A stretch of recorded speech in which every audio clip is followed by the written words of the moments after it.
How's it going, everyone? In this video, I want to take a look at an interesting note from a GamesIndustry.biz interview with a PlayStation head, Herman Hulse, who spoke a little bit about the studio and PlayStation's focus on live service titles and how focus on single-player games will be kept. I'll talk a little bit about that. First up, PlayStation is going to continue obviously having a big focus on single-player games. However, they are going to have a significant focus on live service games, multiplayer titles, however you want to take it.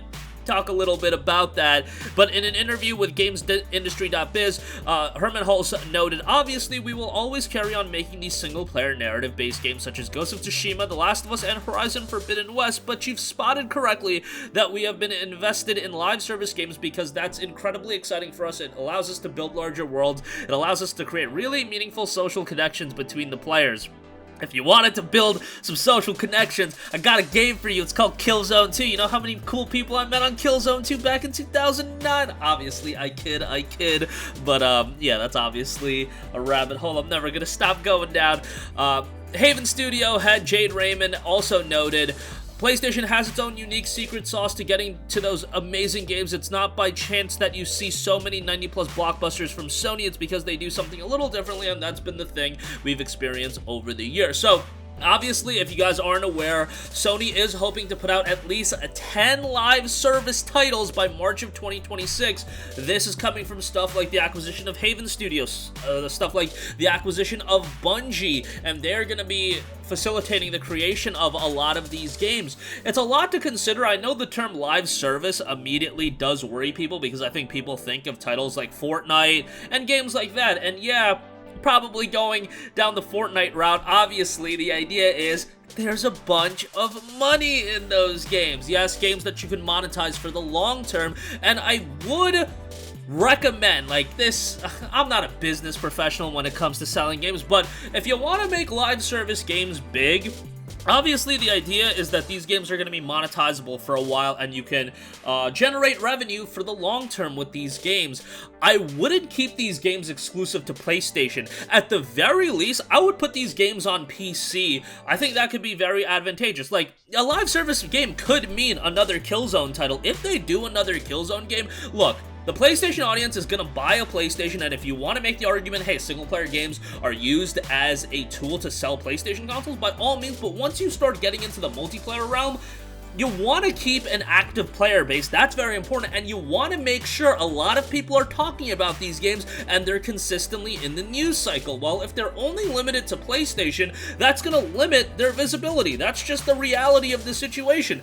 Drop those games on Steam as well, because at the end of the day, the goal with these games might not be as much to sell PlayStation consoles, but also to generate this long-term revenue. So if you're going to create a multiplayer title like a Killzone and you want to monetize that, obviously, let's keep the, keep it in check with the monetization. Gran Turismo's been getting quite a bit of flack as far as that's concerned with these, microtransactions and whatnot. Keep it in check, but you gotta get the visibility of these games up as well. They can do well on PlayStation, but I think if they're dropped on PC as well, they can do even better, because we've seen some titles with, multiplayer aspirations that have dropped on PlayStation over the last few years. They didn't do all too well. I look at a Destruction All-Stars, I look at a Drawn to Death. Those games went to the wayside and didn't do all that great. I think if you want the route of making a Killzone title, Killzone's a big IP that's going to inherently do well right off the bat. Sustainability is in a whole different ball game, but Killzone's going to do well right off the bat. SOCOM's going to do well right off the bat. A new IP that looks very good, it's going to do well off the bat. At least you would hope with the new IP. New IPs are always going to be a little bit of a hit or miss. Sometimes it's not just about having a high-quality game. It's about just hitting. I don't really know how to... having that je ne sais quoi, because there's been good multiplayer titles that just haven't been sustainable for the long term, but I really think it would behoove Sony and PlayStation to go the route of putting the live service titles also on PC. If you want to put it on Xbox too, that's an option as well. That, you know, obviously there would be some political barriers you'd have to get through when it comes to that, but that's something to consider as well. But I think it would be very, very intelligent, especially because PlayStation and Sony has already been open to dropping these games on PC, just with a bit of delay. But when you talk about a live service game, you want to get that buzz right out of the gate. You want to make sure as many people are playing it, talking about it right out of the gate, and dropping those big games on PC as well. Again, I think is going to be very beneficial. We'll see how that ultimately turns out.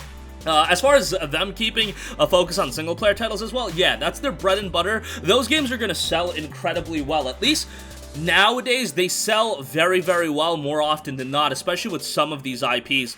I was doing some research, and back in 2009 when Infamous came out, and remember Infamous was a franchise that spawned 2 sequels in Infamous 2 and Second Son. If you compare the sales numbers for like Infamous 1 back in 2009, brand new IP, to Horizon Zero Dawn in 2017, it is like gargantually different. It's hard to find exact numbers, but it goes without saying. Horizon, which was just a much bigger IP right out of the gate. Like, those single-player IPs, a lot of the times these days, are doing really, really well on PlayStation, but if you do want to hit a different market, these live service titles are going to be something that they should get into. And I mean, I've been talking about wanting Sony to make more multiplayer games. Now, I don't want them to go down the route of pumping out a bunch of Fortnites, and sometimes, yeah, when you talk live service, when you talk about 10 games by 2026, it does kind of make me think, hey, are they just gonna throw stuff at the wall, hope one sticks, and then just try to print money off 1 or 2 of those games? Because they could have 8 flops, but if 1 or 2 just stick and they're very successful, they're gonna be printing money that way, and then they could discontinue the other, whatever, 7 or 8 games. That does get into my head, but hopefully that's not going to be the case. Hopefully it's going to be a balance, because I think that's what most people want. They want to have those high-quality single-player games, and you're going to have your Sucker Punches, your Guerrillas, your Naughty Dogs still continue to make your single-player titles, but you know, Naughty Dog even looks like they're going to work on some sort of multiplayer project. How far along that is, I don't know. But, yeah, something to consider. And I think the PlayStation community as well has been clamoring for a new Killzone and a new SOCOM. But I really do think, even with those IPs that are entrenched within the PlayStation universe, Killzone, SOCOM, multiplayer focus, put those games on PC as well, day one, especially because if they do a multiplayer game like this, bro, they're gonna try to monetize it. They're trying to monetize GT7 like the way they're monetizing it. They're gonna try to monetize a potential Killzone, SOCOM, whatever multiplayer game they put out. That's how I feel. That's what I feel like they're gonna do. At least put those games on PC as well. If they're free to play,